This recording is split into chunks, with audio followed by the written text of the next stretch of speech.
Welcome, dear listener, and thanks for joining us. I'm Yanto. And I'm Stephen. And this is a podcast all about the weird and wonderful world of the dark comedy anthology series, Inside Number 9.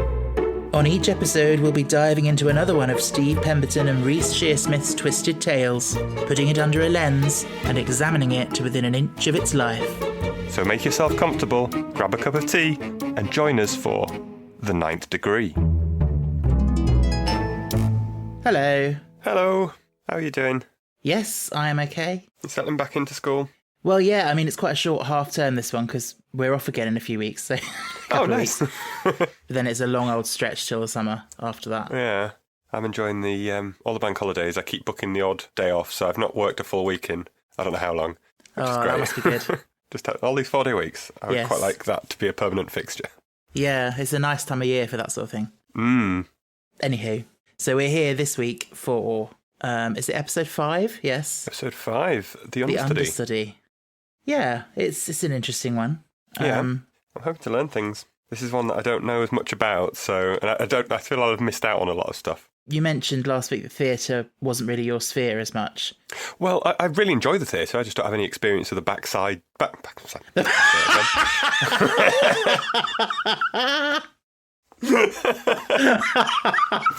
I'm keeping that in. That's hilarious.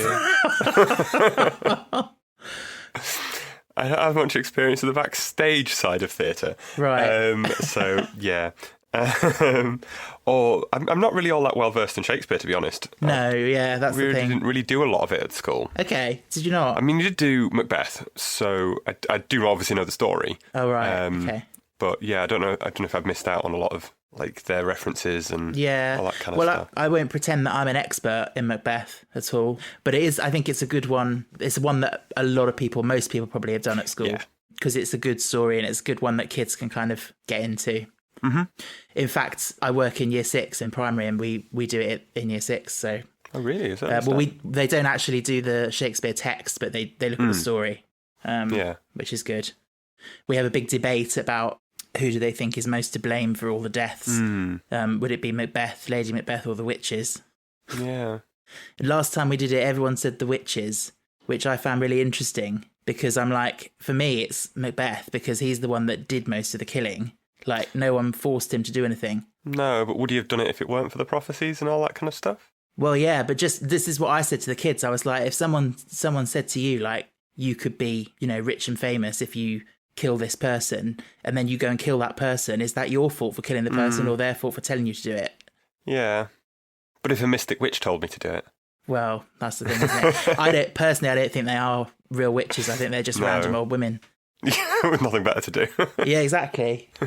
But anyway, yes. What I did like about this episode is that, like, you don't have to have an in-depth knowledge of Macbeth, but True. Just a surface level understanding of it sets you up to kind of see the parallels. I feel like it sort of pays lip service to the story of Macbeth without following it to the letter. No, definitely. I don't know the story well enough to get exactly how close it is to everything, but I do appreciate that it's sort of the same sort of idea.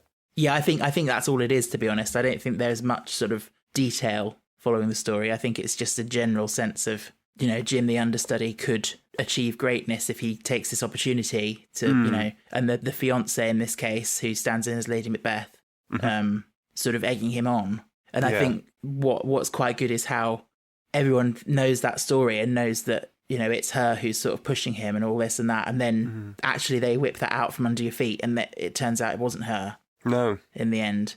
Well, I say that's a good thing. I don't know. Do you think it's a good thing or? Oh, I really liked. I did like that twist to it. Okay. But yeah, I'd completely forgot. Well, no, I'd remember. I knew the twist. I remembered the twist being that she was more important than she seemed. But that was all I could really remember from however many years ago I last watched this. And I think I fell into the trap of what they want you to think of. It's the fiancé and yeah, exactly. And then has he killed the fiancé and all this sort of stuff. And I couldn't really remember how it went down. No, it's another one that's quite open-ended, isn't it? In some ways. Yeah. So for those of us that don't remember and want a bit of a reminder, the Inside Number 9 wiki plot summary is: Tony Warner's performance as Macbeth is the toast of London's West End. It would be very bad luck indeed if he were suddenly indisposed in some way. Except for Jim, his ever hopeful understudy, of course. Well, there you go. as helpful as that is to anyone. So it opens up, obviously, with Steve's character as the actual Macbeth. He plays an interesting character in this one. Like, He does. He reminded me so much of Pop from League of Gentlemen. Which one's that? The awful character. I think he's meant to be Greek. Oh my gosh, yes. Yeah, he's just the most foul character in both of these, especially when he gets a bit drunk. And it's a funny episode because there's lots of little characters that pop up that even if they're only on screen for like 2 minutes, obviously the next door neighbours.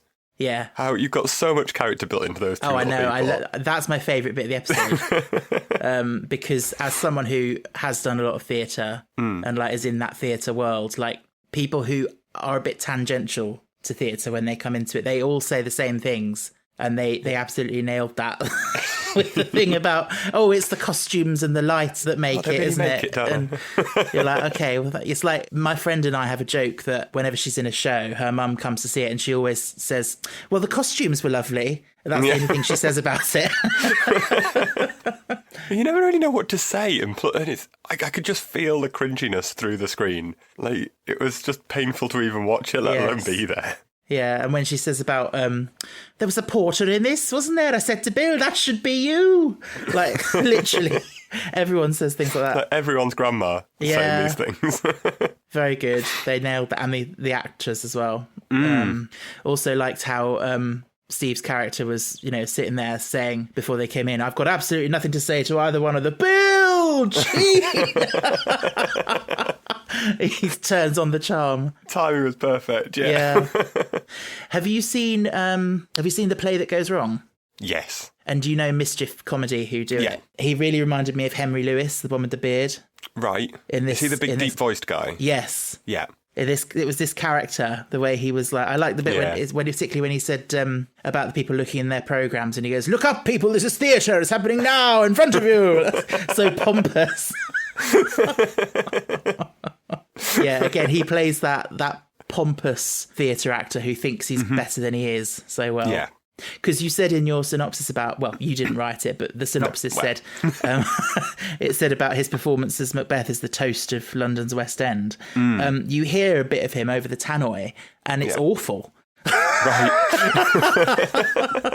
I mean, it's just so sort of, Shakespearean, like that.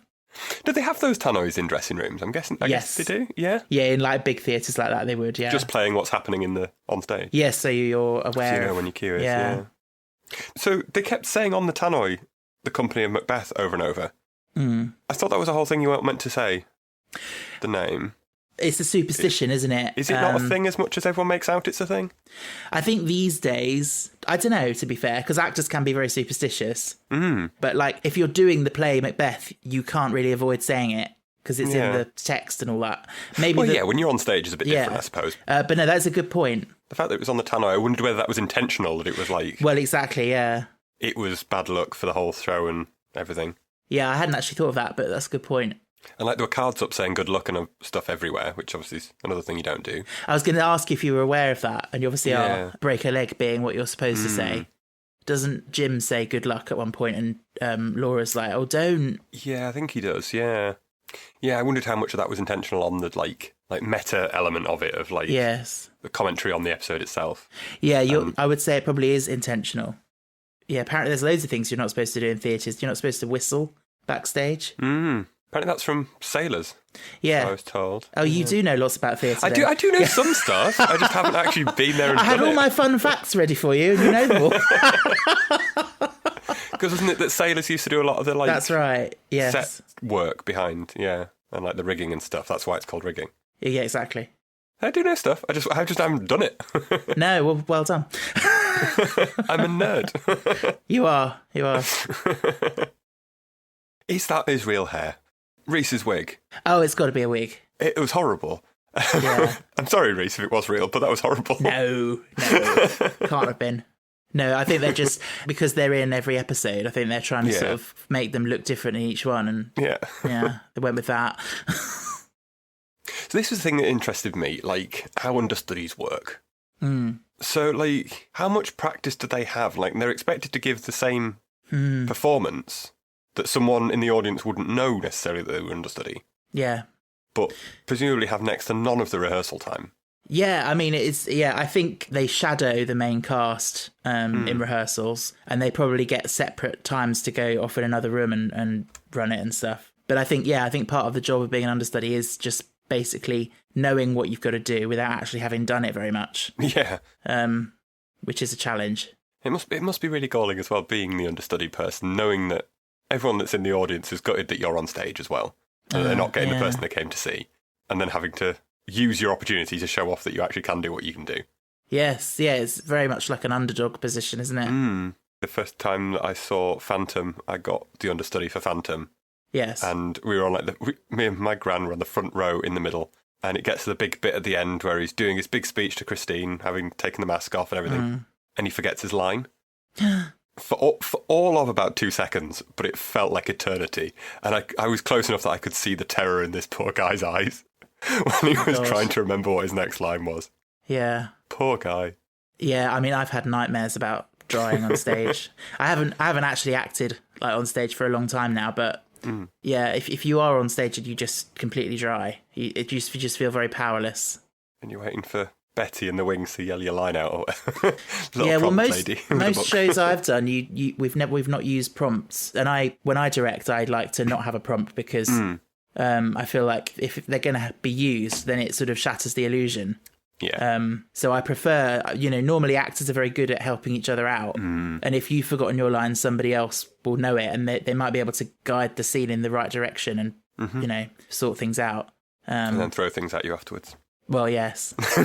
So I directed a play a couple of years ago, and there was this guy in it. They're all sitting out on the sofa eating cake, and his line was supposed to be "nice cake," and then move on. And he'd forgotten it, and people were sitting there and just sort of waiting for him to say it. And then in the end, this woman just went, "What do you think of the cake? Is the cake nice?"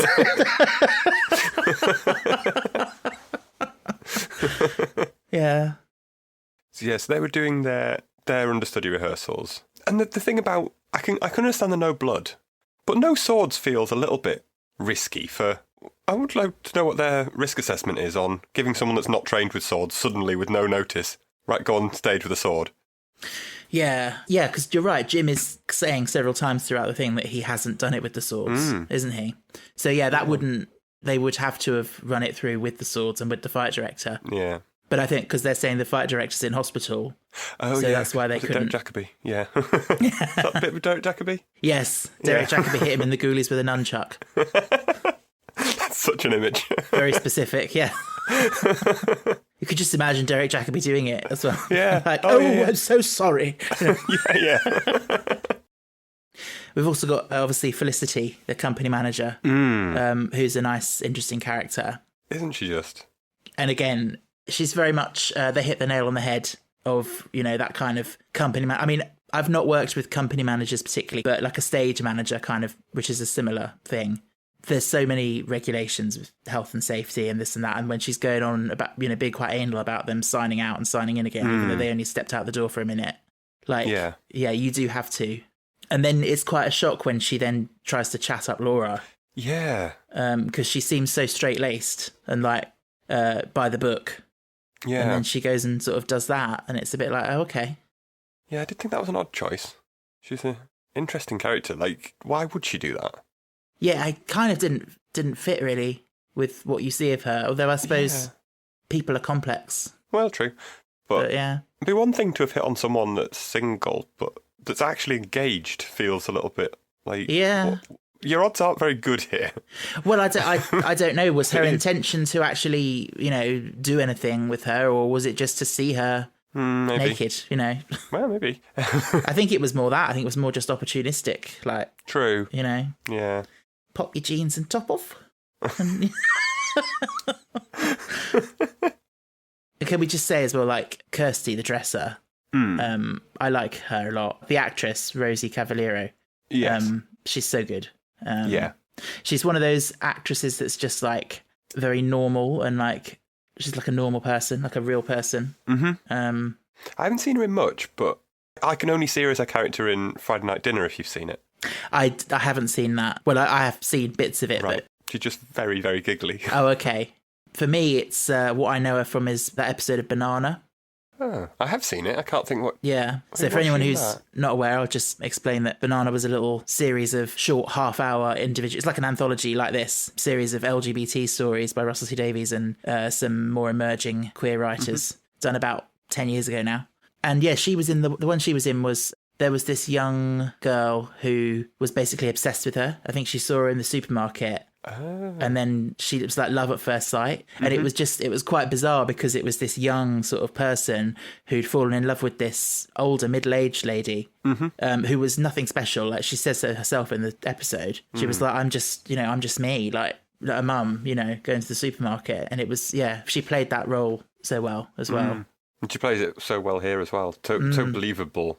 And then it's that dark turn at the end that really gets you, that she does so well.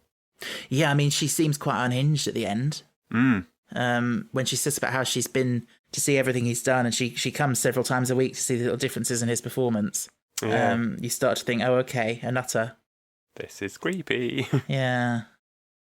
Act 3. So that's when Tony's drunk, and he really does change as a character. Like, he becomes awful. Oh, God, yeah. As if he wasn't bad enough. Well, yeah, but it's painful, some of the lines that he has. Like when he's trying to get her in the shower and stuff. Oh, God. When he says to her, I could cure you. Yeah. The homophobia. Ugh. Yeah. I don't think she's what you're looking for, dude. No. I've just got to call out when she says, when Banco came on and you said, fuck me, there's a ghost. I love that line so much. And the Australian accent just adds so much to it as well. But at the same time, you can hear Steve's character doing it as well. Yeah. Is this a dildo I see before me? Yeah. The handle to hold mine hand. And then you get all these flash forwards, I guess, of like her covered in blood and stuff, which is quite creepy. I remember the first time I watched it. I think that was intrigued me more than anything else. Those bits. I mean, when she's offering him the dagger and saying, take it, it's quite on the nose. Yeah. But then I suppose if it had turned out that, yes, they were following the story of Macbeth and she was responsible and this and that, it would have been very on the nose. But the fact that they're sort of laying that groundwork and then they go a different direction with it. Yeah. I like when she's not mocking him. There is a bit where she's mocking him, but then she's also sort of just having a go at him and just saying, you just don't want it enough. And she says about, you're stuck in the corner of the room like a television on standby. Like, she's really, like, preying on his insecurities and stuff. Well, he doesn't ever feel like he actually wants it. I mean, I kind of agree with her. Obviously, I wouldn't say that to him. But it is brutal how she phrases it. But it's kind of true. Yeah, I guess he's scared of being successful. Yeah. Just you would be terrified. Like, this is your chance, and then you could absolutely screw it up. Yeah. In front of a West End audience. Yeah. Which must be fucking terrifying for your first time. Halfway through a show as well. Yeah. When it gets to it gets harder and harder, I guess, as the show goes on as well. So you've got to jump in straight at 8 or 9. Oh, yeah. But yeah, then they decide to put Tony back on. Yeah. Because they think he's capable.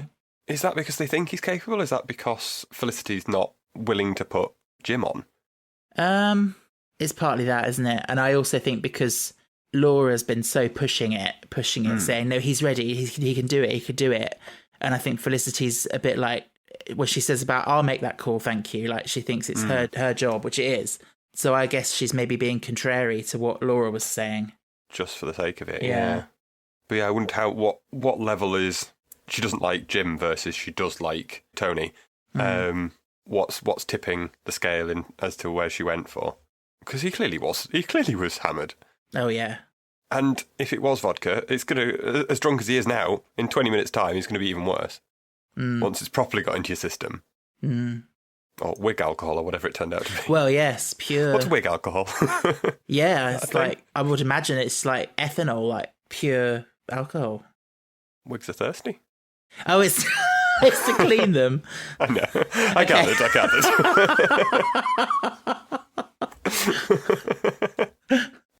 Yeah, and then of course he has a big accident. Yeah. He falls off the battlements. It's interesting as well that all this stuff that we never actually get to see any of it. No. very much in the wings, like an understudy. Yeah, exactly. Yeah. I read that they were originally planning it to be in the wings. Oh, were they? Yeah. Oh, that would have been interesting. But then they struggle for the 9 element. Okay. And difficult, like, because you've got to be silent in the wings. Exactly. So, yeah. I guess it makes it more tricky. Yeah. And then they settled on the dressing room. And also apparently they spent a long time working out what kind of level of actors they should be. I was reading that. It was like Amdram or professionals or touring. I definitely think they made the right choice because with Amdram, like, I just don't feel like, you've got to have the stakes there for it to be, like, it's got to be the big time. You've got to understand why someone might do what they were doing. Exactly, yeah. And you don't really tend to have understudies in Amdram. True, I suppose. So, that makes sense. Yeah. So now Jim's taken over. Yeah. And you find out that he's in hospital and it's all gone wrong. Everything's crumbling. So Felicity's been sacked. Yeah. Jim's... Is it before his first performance? I think it must be, yes. It's his first full performance, isn't it? Yes, that's right. And then he sees blood in the mirror and stuff. And yeah. It got me really intrigued at that point. Okay. I think I felt like it was maybe going somewhere else than where it was going. Right. It was good. And it was as interesting as the CGI was. It was interesting, wasn't it? Oh, I forgot to mention earlier as well, like the moment when she pricks her finger with the safety pin or whatever it is. Yeah. That's obviously there so that there can be blood on the floor that he then sees and imagines. Yes. But I also saw it as an excuse for the Lady Macbeth character to get blood on her hands, which is obviously an iconic image. Yes. I expected her to say she couldn't get it out or something, but that would have been really on the nose.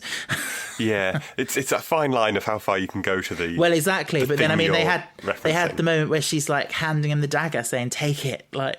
Yeah. It's a bit, yeah. Yeah. And, Jim, once he gets the role, he gets airs and graces a bit, doesn't he? Quite quickly, yeah. Well, I suppose more so in the next act, which is quite a while later, I guess. But, yeah, he does. Yeah. He does quite quickly change. Yeah, I mean, he's very much like, I'm going out for dinner with the cast, and sorry, but... we don't really mix with the understudies and all that. Yeah. And asking her to leave and everything. He forgets his roots immediately. Yes.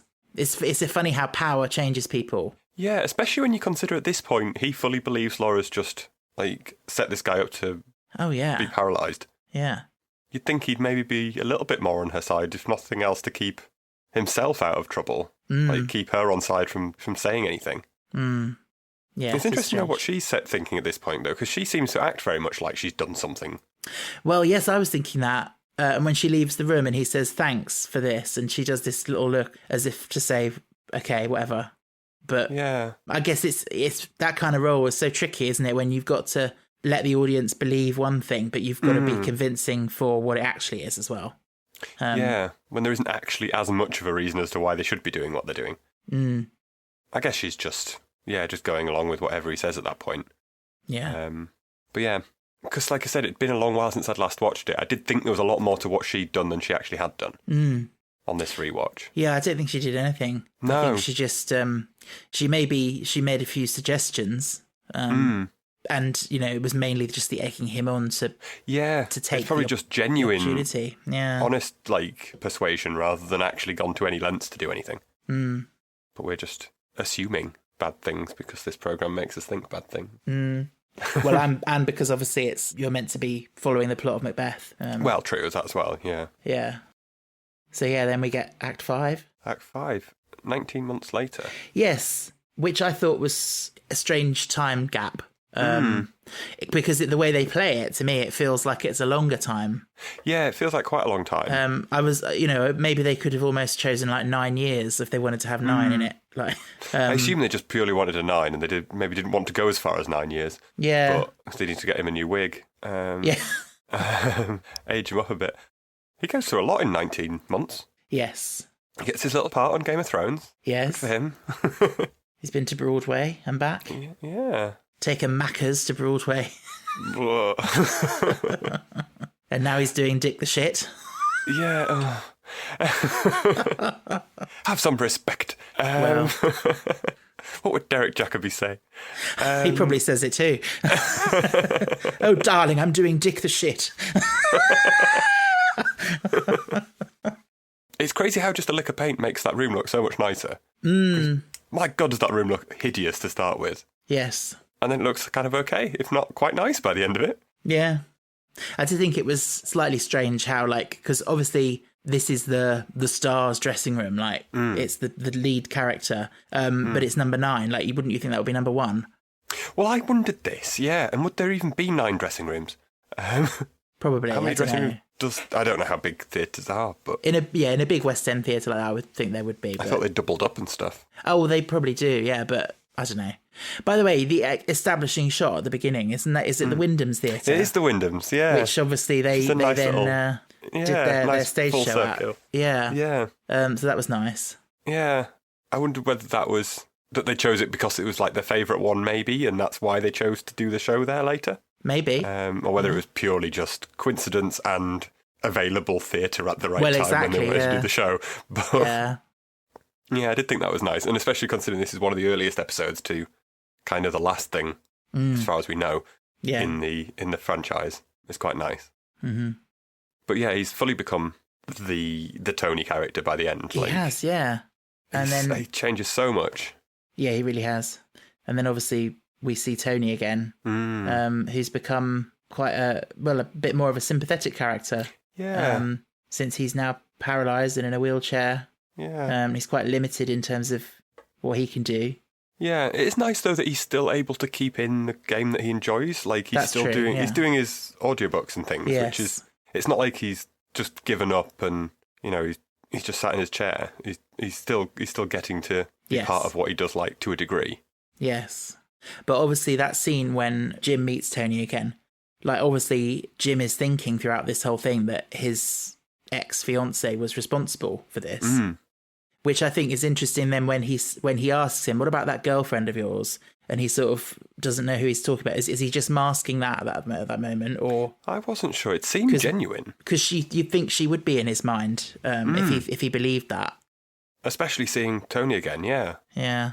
But it turns out they're not together anymore. And I guess in the previous act when we saw him sort of saying, oh, I can't go to dinner with you because I'm going with the cast and can you leave me to prepare and all that, it's kind of the beginnings of him sort of letting her go. Yeah. She's served her purpose. Yeah, which is quite sad because they seemed quite happy together at the start of it.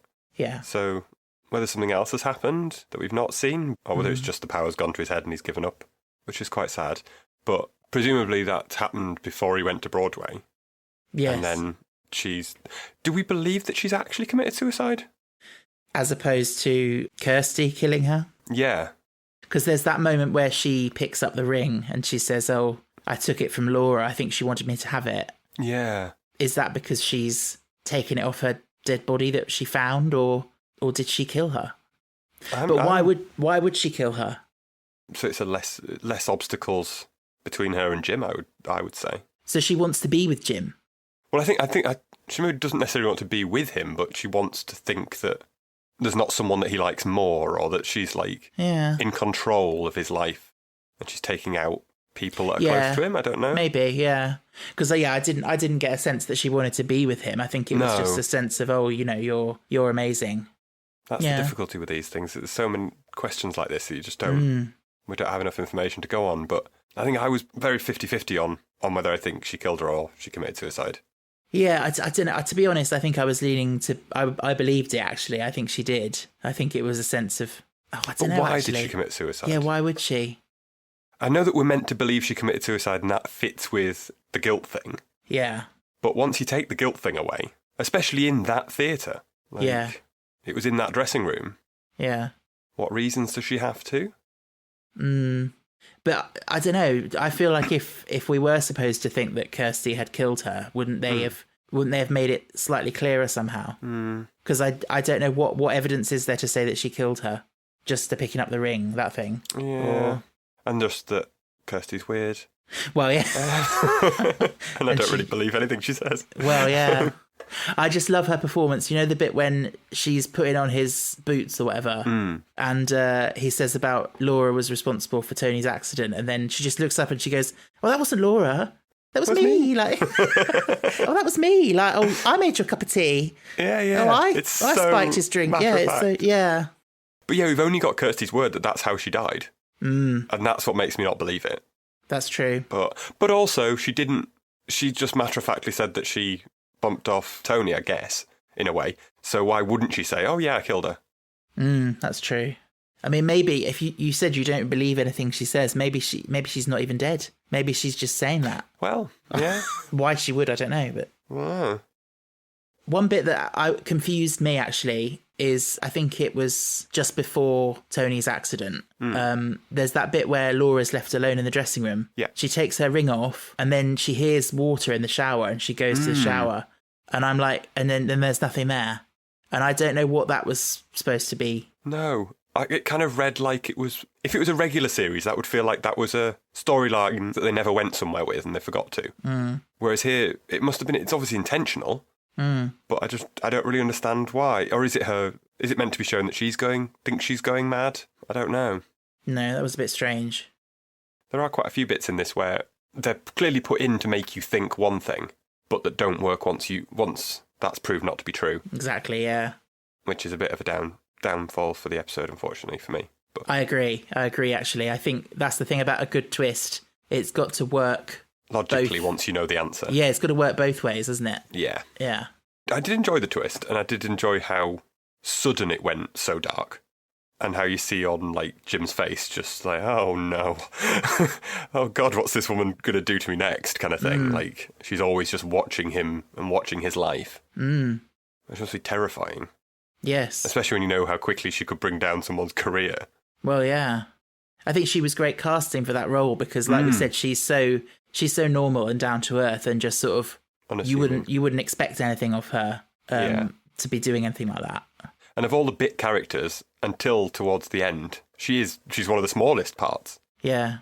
Yet still quite she's not there, but you wouldn't have really ever thought anything about her. She owned that last scene so much. Yeah, she did.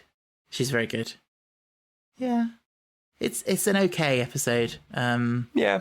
It's funny because when I first watched it, when I was going through the series for the first time, I got to this one and I was like, oh, I really enjoyed that. And I think it's probably because of the theatre stuff and it sort of felt relatable to me. But having watched it again a couple of times for this, I'm like, I don't know. I think it's there's lots in it that I do enjoy, but it's again, it's not one of their strongest ones. I think if we're going to start to think about rating it, I think for me, it's on a par with last week's. So I'm going to give it a 3, which is what I gave last week's as well. Yeah. I'd probably say I enjoyed it slightly more. Okay. But is a 4 too much? That feels really cruel. No, I would probably say a 3 as well. Yeah. I did enjoy it, but it wasn't as for me as a lot of other episodes are. Yeah. And that's fine. Yeah. I have exciting news, by the way. Oh, yeah. I spotted the hair. Yay! Finally. You can do the honours. Where was it? It was on the dressing table. I mean, it's pretty much the only place it could be in this episode. Sort of like in the shower. Right next to the mirror. Yeah. It was. I was very happy that I saw it. I'm intrigued for next week's. I can't remember where next week's is, and it could be in a lot of places. But yeah, keep an eye out for that. Did you spot my title last week? Oh, we forgot to do that at the beginning, didn't we? Let's do it now. I did spot it. It was very clever. Thank you. Do you want to enlighten listeners? It was 3x3. Yeah, especially when they're trying to sort of apportion up who gets what. Like, they start as, like, the 3 of them, like, they split it 3x3, and then they do it into 4. No, it should be into 5. Yes. Yeah, I thought I did that one okay. You did. Very good. Very good. I'm going to have to start writing scripts, though, because these are going to start getting impossible. Yes. Really contrived stories that we're going to have to come up with. Well, we'll see. We'll see. And yes, listeners, I wonder if you spotted the one that I slipped in to this episode. I did. I know you did. Yeah, it was probably quite obvious, wasn't it? I like to think I'm subtle, but probably not at all. I don't know. I hope that the people are like listening in the gym or whatever, and they're not really, they can't really focus that intently. Yeah, but yes, I'll reveal that next week as to what it was. Last episode of the series next week. Oh my gosh. It's flown by. It's one that I remember really liking the first time. Yeah. So yeah, I do like this one. Quite excited. Good way to end the series. So we'll be back with The Harrowing next week. We will. But until then, we are closing the door on number 9. But you never really leave. Do you? Thanks for listening to The Ninth Degree. If you'd like to get in touch, you can find us on Instagram, Twitter and TikTok at Ninth Degree Pod, or email us at ninthdegreepod@gmail.com. You can also leave us a rating or a review wherever you get your podcasts.